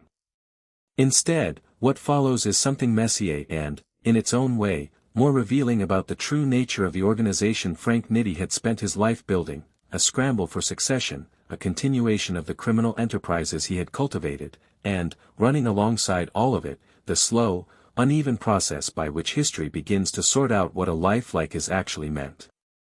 In the immediate aftermath of Frank Nitti's death, the Chicago outfit moved with the kind of ruthless institutional pragmatism that had always characterized its approach to internal crisis.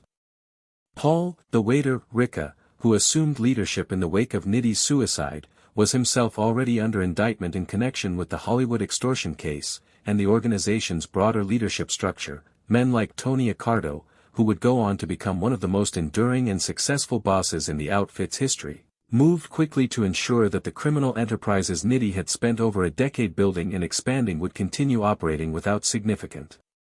disruption. The gambling operations continued. The loan sharking continued. The labor racketeering, though now under intensified federal scrutiny because of the very Hollywood case that had helped drive Nitti to his death, continued in modified form. In this sense, the outfit's response to losing its boss mirrored almost exactly the response the organization had shown a decade earlier when Al Capone was removed from power by his own tax evasion conviction. The individual at the top might change, sometimes through violence, sometimes through legal consequence, sometimes, as in Nitti's case, through suicide, but the underlying criminal infrastructure, the relationships with corrupt officials, the networks of intimidation and financial extraction that generated the organization's wealth, proved remarkably resilient to the loss of any single leader, however powerful that leader had once seemed. This resilience tells us something important about how we should understand Frank Nitti's actual historical significance, as distinct from his mythological or popular culture significance. In the decades since his death, Frank Nitti has become, in certain respects, one of the most instantly recognizable names associated with the Prohibition-era Chicago underworld, largely because of his direct association with Al Capone, and largely because of the almost novelistic drama of his final years, the near-fatal shooting in his own office, the Hollywood extortion scheme, the suicide on the railroad tracks. But it's worth being honest about the ways in which popular culture has, over the decades, both amplified and distorted the historical Frank Nitti, often in service of narrative convenience rather than historical accuracy. Perhaps the most significant of these distortions involves Nitti's portrayal in the enormously popular television series, The Untouchables, which aired from 1959 to 1963 and which, more than any single other cultural product, shaped the popular American image of both Al Capone's organization and Frank Nitti's role within it. In this series, and in the earlier 1957 film that helped inspire it, Frank Nitti was portrayed, repeatedly, as a violent, trigger-happy enforcer who personally carried out numerous killings on screen, often depicted in exactly the kind of dramatic, Tommy gun-blazing confrontations with federal agent Elliot Ness that made for compelling television but that bore, according to most serious historians of organized crime, only a loose relationship to Nitti's actual documented conduct. The historical Frank Nitti, as we've discussed throughout this story, was known among his contemporaries not for flashy, visible violence but for cold, controlled, largely behind-the-scenes authority, a man whose reputation for danger rested as much on implication and reputation as on any specific, well-documented pattern of personally carrying out violent acts. The theatrical, gun-blazing Nitti of The Untouchables was, in significant part, a dramatic invention, shaped by the demands of episodic television storytelling far more than by the historical record. This gap between the historical Frank Nitti and his popular culture representation matters, because it illustrates something important about how organized crime figures become absorbed into American mythology in ways that often serve cultural and narrative purposes quite distinct from historical accuracy. Nitti, along with Capone, became convenient symbolic vessels for a particular kind of American storytelling about crime, immigration, ambition, and the corrupting influence of Prohibition-era vice. Stories that tended to flatten the genuine complexity of these men's actual lives and choices into more easily digestible narratives of villainy triumphant and, eventually, villainy punished. The real Frank Nitti, the barber's apprentice from Angry who navigated genuine, systemic discrimination against Italian immigrants, who built his early career through financial and organizational competence as much as through violence, who suffered what appears to have been genuine and lasting psychological trauma from his 1932 shooting, and who ultimately took his own life rather than face the specific combination of legal jeopardy and underworld betrayal closing in around him in 1943, is a considerably more complicated and, in certain respects, more genuinely tragic figure than the cartoonish gangland villain of popular imagination. It's also worth reflecting, in any honest accounting of Frank Nitti's legacy, on the question of what his life actually tells us about the broader forces that shaped organized crime in early 20th century America, because Nitti's biography, for all its individual drama, was also profoundly shaped by structural forces well beyond his personal choices. The systemic poverty of southern Italy that drove his family's emigration, the discrimination and economic marginalization that Italian immigrants faced upon arrival in the United States, discrimination that closed off many conventional paths to economic advancement and made the underworld's alternative economy of crime and mutual protection genuinely more accessible and, in a brutal calculus, more rational than it might otherwise have been, the catastrophic policy failure of Prohibition itself, which took an existing appetite for alcohol that American society was never going to fully suppress and handed control of its supply directly to organized crime, creating almost overnight the kind of staggering illicit wealth that could fund the transformation of small-time bootleggers and fences into figures wielding genuine power over entire cities, and the deeply compromised relationship between organized crime and official political and law enforcement power in cities like Chicago, where corruption ran so deep and so pervasively that the line between legitimate authority and criminal enterprise became, at times, almost impossible to distinguish, as the 1932 shooting of Nitti by a police sergeant under deeply contested circumstances illustrates so vividly. None of this is offered to excuse or minimize the genuine harm Frank Nitti caused throughout his career, the intimidation, the extortion, the violence, whether personally administered or ordered through the machinery of an organization he helped build and lead. Real people were harmed by the Chicago outfit's operations under his leadership, business owners extorted, workers whose unions were corrupted and turned into instruments of racketeering rather than genuine labor advocacy, rivals and associates who paid with their lives for crossing an organization that operated according to a code of violence and retribution that Nitti himself had helped enforce for decades. But understanding the structural forces that shaped his rise doesn't require us to excuse his choices, it requires us, rather, to resist the temptation towards simple morality tale narratives that present organized crime as simply the product of individual moral failing, disconnected from the broader social, economic, and political conditions that made such criminal enterprises possible and, in certain twisted ways, almost predictable. There's also a particular resonance to Frank Nitti's story that distinguishes it from many of his contemporaries, a resonance rooted in the specific manner of his death.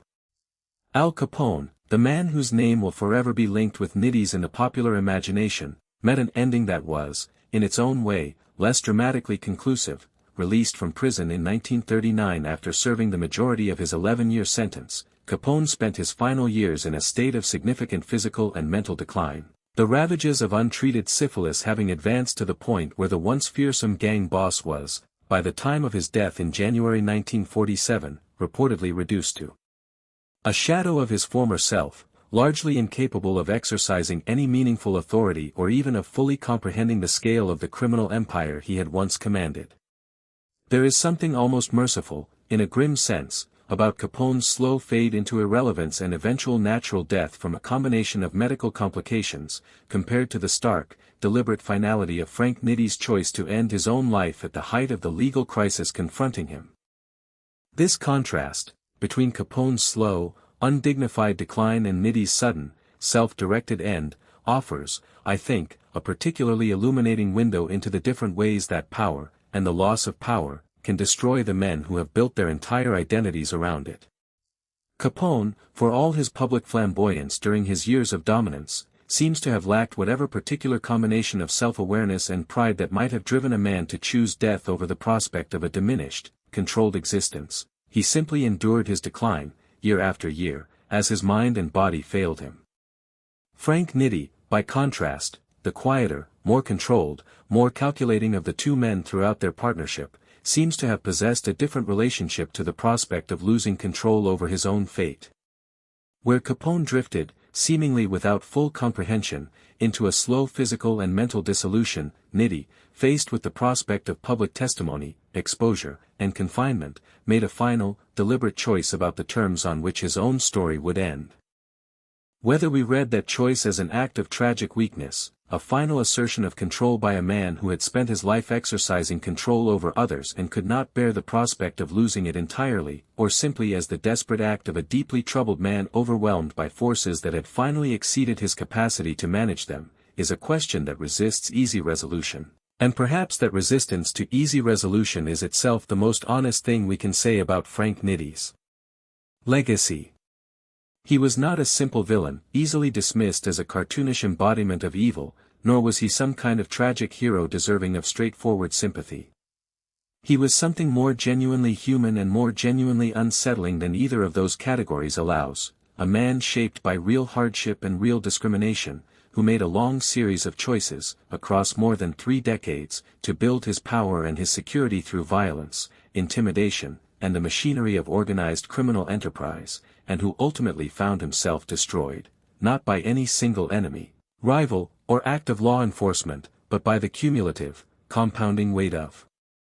everything that life of violence had required him to become.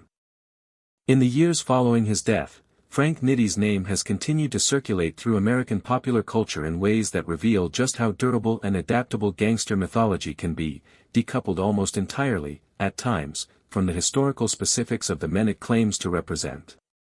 He has appeared, in various fictionalized forms, across films, television series, and popular histories of the Prohibition era, almost always cast in a supporting role to Capone's more famous, more theatrical villainy, the quiet, dangerous lieutenant standing just behind the more recognizable historical figure, exactly the position Nitti occupied for so much of his actual career. This positioning, ironically, mirrors something true about the historical Nitti even as it distorts other aspects of his biography. He genuinely was, for the better part of a decade, the man operating in Capone's shadow, the essential machinery that made Capone's public reputation for danger real and consequential.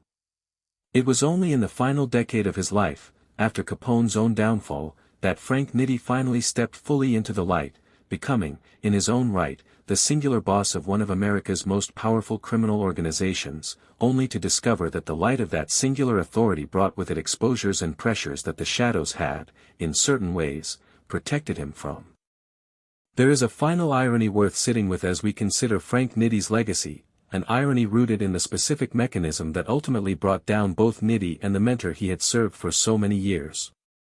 Al Capone's downfall came through federal tax evasion charges, the comparatively unglamorous, procedurally straightforward legal mechanism that proved far more effective at ending Capone's reign than any of the violent gang wars or law enforcement confrontations that had defined so much of the popular narrative surrounding his career. Frank Nitti's downfall, similarly, came not through violence, not through a rival's bullet, not through the kind of dramatic gunfight that popular culture, through vehicles like the Untouchables, would later attach so persistently to his legacy, but through the equally unglamorous, equally procedurally grinding machinery of federal extortion and racketeering prosecution, built patiently over years through financial investigation and witness cooperation. Both men, in other words, proved far more vulnerable to the quiet, bureaucratic instruments of American federal law enforcement than to any of the violent threats that define their public reputations and that dominate their popular cultural mythology to this day. There is something worth remembering in that pattern, a reminder that the true undoing of even the most feared and violent criminal organizations in American history came not primarily through violence answering violence, but through patient, methodical legal and financial investigation, willing to follow the money and to cultivate the cooperation of insiders whose loyalty to the organization's code of silence ultimately proved less durable than their own instinct for self-preservation. Frank Nitti's story, then, stands as something more than simply another entry in the catalogue of Prohibition-era gangland biography.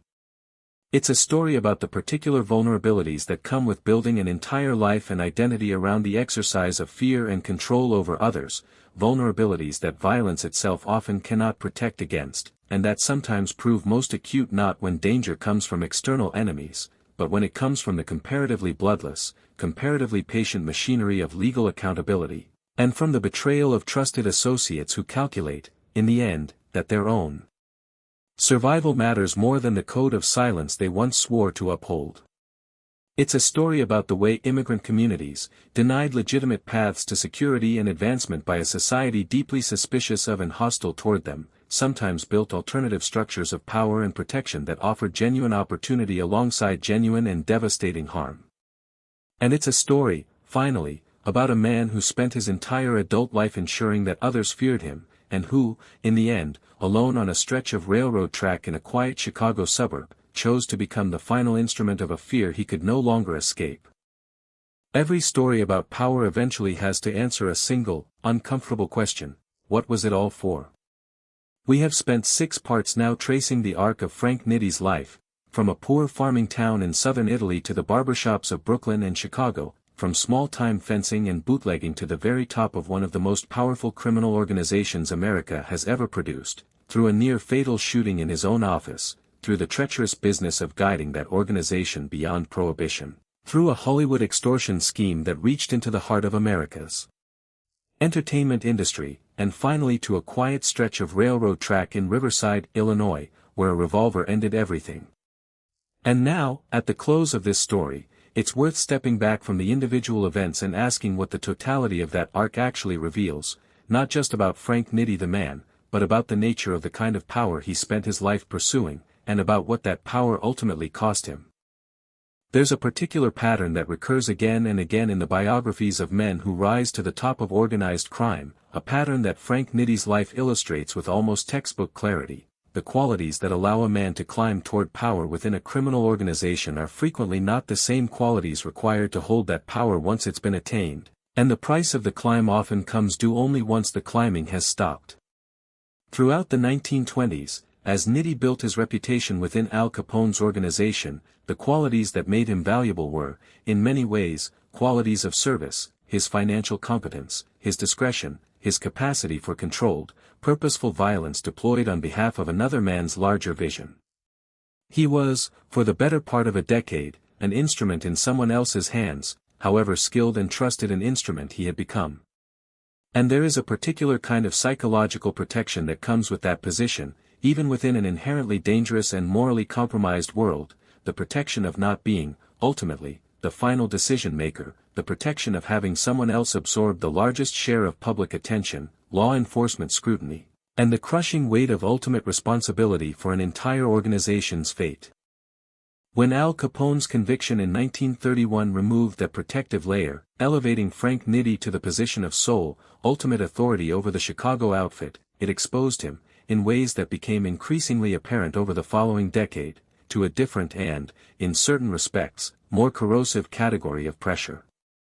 He was no longer simply the trusted lieutenant whose competence and controlled violence served someone else's empire, he was now the man whose name sat at the very top of the organizational chart, the man whose office federal investigators and rival law enforcement factions within Chicago's own compromised political system would target directly, as the near-fatal shooting of December 1932 demonstrated with brutal clarity within mere months of his ascension. He was the man whose personal financial dealings, whose personal decisions about which criminal enterprises to pursue and which associates to trust, would ultimately determine not just his own fate but the fate of an entire organization employing, directly and indirectly, untold numbers of people across Chicago's underworld economy. This is, in a sense, the fundamental tragedy embedded in the structure of organized crime leadership itself, and Frank Nitti's story illustrates it perhaps more starkly than almost any other figure from this particular era of American criminal history. The very success that elevates a man to the top of such an organization simultaneously strips away the protections and the relative anonymity that made his earlier, subordinate position survivable. Power, within this world, does not primarily bring security, whatever fleeting sense of invulnerability it might offer in the moment, whatever deference and fear it commands from those below. It brings, instead, an ever-narrowing set of options and an ever-increasing exposure to exactly the kind of catastrophic, existential threats, federal prosecution, rival assassination, the betrayal of trusted associates seeking to save themselves, that eventually converged on Frank Nitti in the winter and spring of 1943. It's worth considering, too, what Frank Nitti's story tells us about the particular American context in which organized crime, of the specific Italian-American variety that Nitti's life exemplifies, took root and flourished throughout the early 20th century. We began this story in a small farming town in Campania, in a Sicily-adjacent world of grinding rural poverty that had produced, for decades, a massive wave of emigration to the United States, an emigration driven not by any particular criminal inclination among Italian immigrants, despite the pernicious and long-lived stereotypes that painted Italian immigrants as inherently prone to criminality, but by simple, brutal economic necessity, by a homeland that offered its people little beyond generational poverty and a new country that, for all its promise, offered systematic discrimination, dangerous and poorly compensated labor, and social structures that frequently excluded Italian immigrants from legitimate paths toward economic security and social respect. Organized crime, in this context, functioned as a kind of dark mirror image of the American dream itself, offering, to men like Frank Nitti, precisely the economic mobility, the social status, and the personal security that legitimate American society had proven so reluctant to extend to Italian immigrants and their children. This is not offered as an excuse. The harm that organizations like the Chicago outfit inflicted, on rivals, on extorted business owners, on corrupted labor unions, on entire communities terrorized into silence and complicity, was real and significant, and no amount of sociological context erases the moral weight of the choices that men like Frank Nitti made throughout their criminal careers. But understanding that context does something important, it resists the comfortable, simplistic narrative that treats organized crime as simply the product of individual evil, disconnected from the broader structures of exclusion, discrimination, and economic desperation that made the underworld's alternative economy of crime and mutual protection a genuinely rational, if morally catastrophic, choice for men who found the legitimate paths to security and respect largely closed to them. And there's something particularly poignant, in this context, about the specific manner of Frank Nitti's death, because it suggests that even after decades spent building an alternative structure of power and security entirely outside the boundaries of legitimate American society, Nitti ultimately found himself facing, at the very end, exactly the kind of institutional reckoning that the American legal system reserves for those who transgress its boundaries too visibly, too consequentially. For too long. The federal government that had proven so reluctant to protect Italian immigrants from discrimination and violence in the early decades of the 20th century proved, in the end, entirely capable of assembling the patient, methodical, well-resourced legal case that finally brought down both Al Capone and, a decade later, Frank Nitti himself, not through violence, not through the kind of dramatic street justice that popular gangster mythology so often imagines, but through the comparatively bloodless, comparatively bureaucratic machinery of federal prosecution, tax law, and extortion statutes, patiently assembled over years of investigation. This is, I think, one of the most genuinely important and underappreciated lessons embedded in Frank Nitti's story, and in the broader history of Prohibition-era organized crime that his life intersects with so directly, the myth of the untouchable gangster, the man whose violence and cunning place him permanently beyond the reach of legitimate justice, is almost always, in the end, exactly that, a myth. Al Capone, the most famous and most seemingly invincible gangster in American history, was ultimately undone not by a rival's bullet but by an IRS accountant's careful documentation of unreported income. Frank Nitti, who survived a shooting that should have killed him, who built and led one of the most powerful criminal organizations in the country for over a decade, was ultimately undone not by any of the countless enemies his violent career had accumulated, but by a former business partner's decision to testify, and by his own inability to face the prospect of that testimony, that exposure, that loss of control, with the same composure he had once brought to genuinely violent confrontations. There's a particular kind of dark irony in the fact that Frank Nitti, a man whose entire professional identity was built around the careful, controlled administration of fear and violence toward others, ultimately proved most vulnerable not to violence itself, which he had faced and survived, but to the prospect of exposure, of betrayal, of the loss of the carefully maintained authority and secrecy that had allowed him to operate for so long. It suggests something important about the actual psychological architecture of men who build their lives around the exercise of power through fear, that architecture, however imposing it might appear from the outside, however genuinely dangerous and consequential the violence it enables might be, often rests on a surprisingly fragile foundation, a foundation that depends, ultimately, on maintaining control over information, over narrative, over the perception others hold of your power and your reach. Once that control begins to slip, once former associates begin speaking to federal investigators, once the private machinery of criminal enterprise becomes the subject of public courtroom testimony, once the mystique of untouchability gives way to the mundane reality of subpoenas and grand jury appearances, the entire structure can collapse with startling speed, regardless of how much genuine, violent power the organization at its center might still theoretically possess.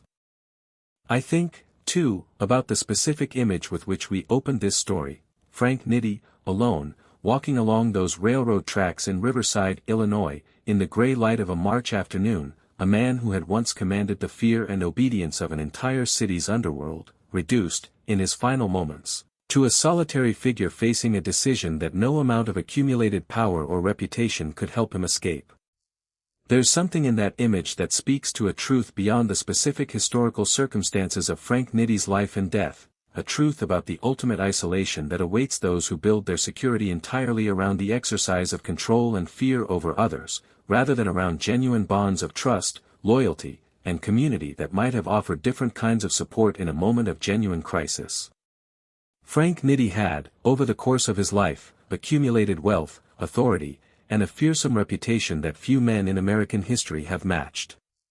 But in his final hours, facing the specific combination of legal jeopardy, underworld betrayal, and psychological exhaustion that had been building for over a decade, he walked alone. Whatever loyalty he had commanded from his organization, whatever fear he had instilled in his enemies, whatever wealth and power he had accumulated across 3 decades of criminal enterprise, none of it, in the end, was present with him on that stretch of track. He faced the ending of his own story in precisely the kind of solitary isolation that a life built on fear rather than genuine connection so often, in the end, produces. This is, perhaps, the most enduring and most genuinely valuable lesson embedded within the extraordinary, violent, and ultimately tragic arc of Frank Nitti's life, not a lesson about the specific mechanics of Prohibition-era organized crime, fascinating and historically significant as those mechanics are, but a broader, more universal lesson about the ultimate cost of building a life entirely around the pursuit and exercise of power through fear and control. Frank Nitti climbed higher than almost anyone from his particular starting point in life could have reasonably expected to climb.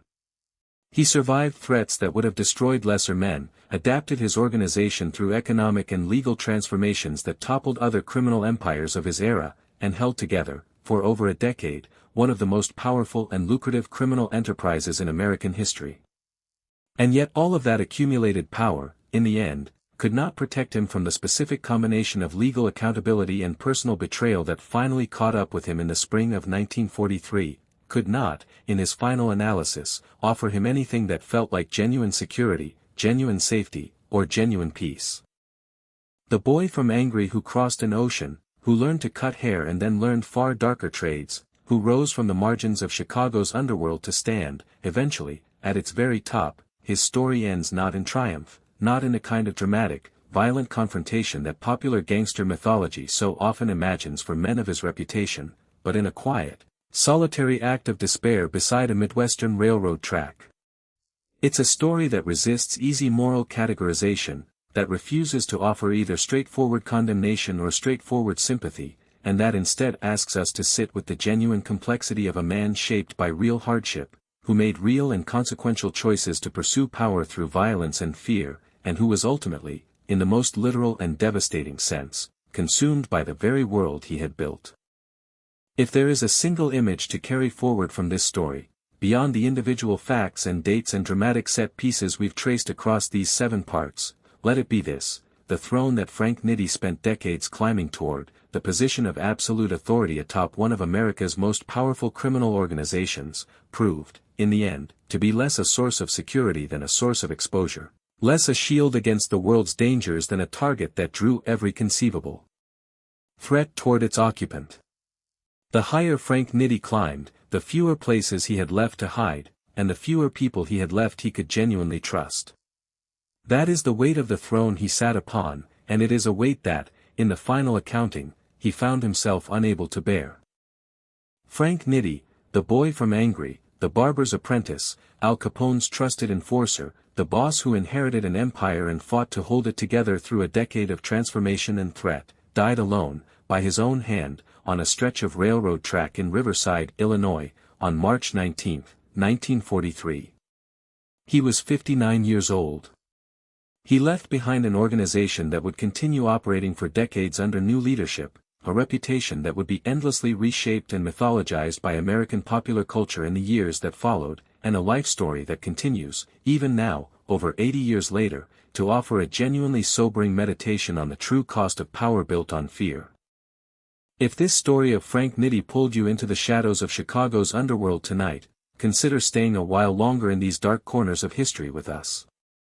There are more stories like this one waiting, more men who climbed too high, who believed too completely in their own invulnerability, who built empires on violence only to watch those same empires, eventually, turn against them. If you enjoyed this journey into the rise and fall of Frank Nitti, make sure to subscribe for more tales from the shadows of history, and hit that like button if this story kept you watching until the very end. Let us know in the comments which gangster's story you want to hear told next, because in the history of American organized crime, there is always another rise, and always, eventually, another fall. Until next time, stay in the shadows with us.